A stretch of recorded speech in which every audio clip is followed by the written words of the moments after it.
Als ich zuletzt am Weg zum Arzt war, komme ich an der Straßenbahnhaltestelle vorbei. Steht da einer, fragte mich, wann kommt die Bahn? Ich sag, das kann nicht mehr lang dauern. Die Schienen liegen ja schon da. Wie ich dann bei dem Arzt reinkomme, sage ich,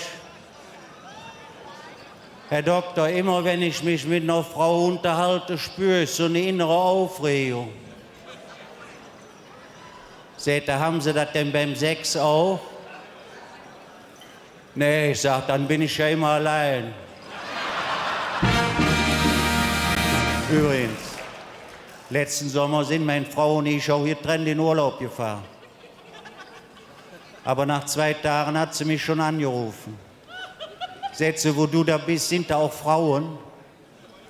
Ich sage, ja, aber die wollen all Geld haben. Sätze, gibt nicht mehr wie 30 Euro. Ich sage, was soll das denn heißen? Ja, Sätze, mehr kriege ich hier auch nicht. Wie ich dann später beim Finanzamt reinkomme, sagt da so eine Beamte zu mir, wir haben in Erfahrung gebracht, dass Sie im Keller eine Schnapsbrennmaschine haben. Ich sage, das ist ein ganz altes Gerät, das habe ich noch nie benutzt, das ist noch ein Andenken von meinem Opa. Seht ihr, das spielt keine Rolle, das Gerät ist vorhanden, Sie müssen Steuern bezahlen. Ich sage, dann hätte ich ja ein Kindergeld für 12 Kinder. Seht ihr, Sie haben doch ja keine Kinder. Nee, ich sage das nicht, aber das Gerät ist vorhanden. Ich bin dann auf kürzestem Wege direkt in meine Stammkneipe. Treffe ich vor der Kneipe die Frau von einem guten Bekannten. War die ganz aufgeregt. Sätze, stell dir mal vor, was mein Mann gesagt hat. Der hat gesagt, wenn er mal stirbt, will er in Bethlehem beerdigt werden. Ja, ich sag, wenn das doch sein Wunsch ist. Ja, Sätze, aber da ist doch schon mal einer wieder aufgestanden. Sätze. Und dann will ich dich mal was im Vertrauen fragen. Was sagst du dazu? Immer wenn ich Alkohol trinke, werde ich so mannstoll. Ja, ich sag, da müssen wir uns mal in Ruhe bei einem Cognac drüber unterhalten. Ich sag, ich wollte dich aber auch mal was fragen. Ich sag, wenn du einen Orgasmus hast, erzählst du das deinem Mann immer direkt? Nee, Sätze, ich darf den ja in der Firma nicht anrufen. Mischt sich einer in das Gespräch ein, Sätze, wenn ich mit meiner Freundin Liebe mache, dauert das eine ganze Nacht. Ich sag, was ist denn, wenn du die Ansprüche deiner Freundin mal nicht erfüllen kannst? Sätze, dann lass ich die Luft raus und tu sie wieder in der Karton.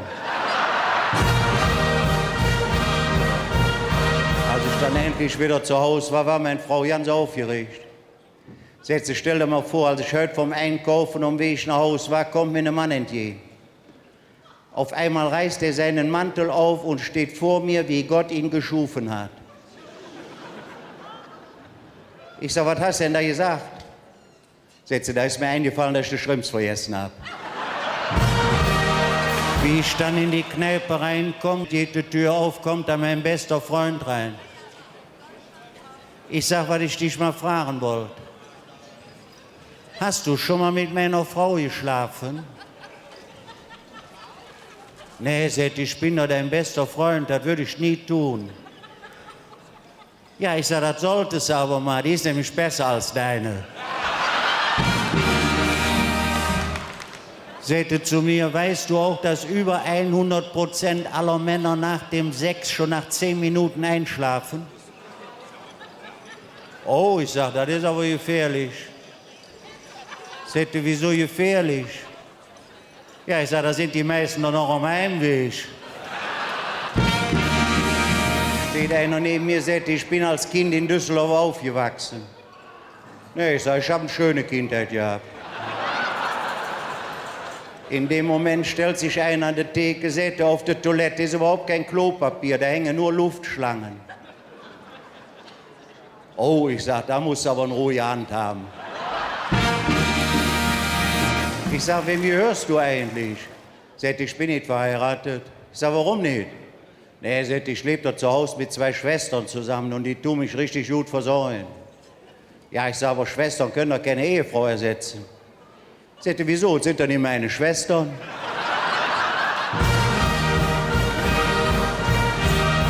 Als ich dann wieder zu Hause war meine Schwiegermutter auch schon da.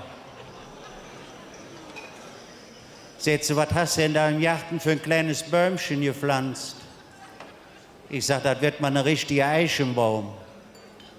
Sagt sie, da bin ich aber mal gespannt.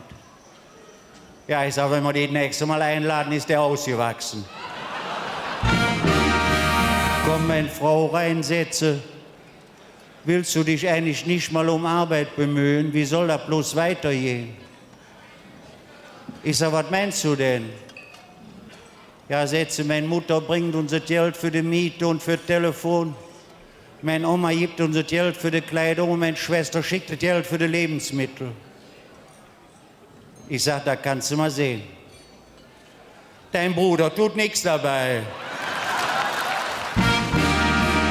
Sätze, und dann habe ich auch die Fotos von unserer letzten Geburtstagsfeier abgeholt, aber auf den Bildern sehe ich richtig alt aus.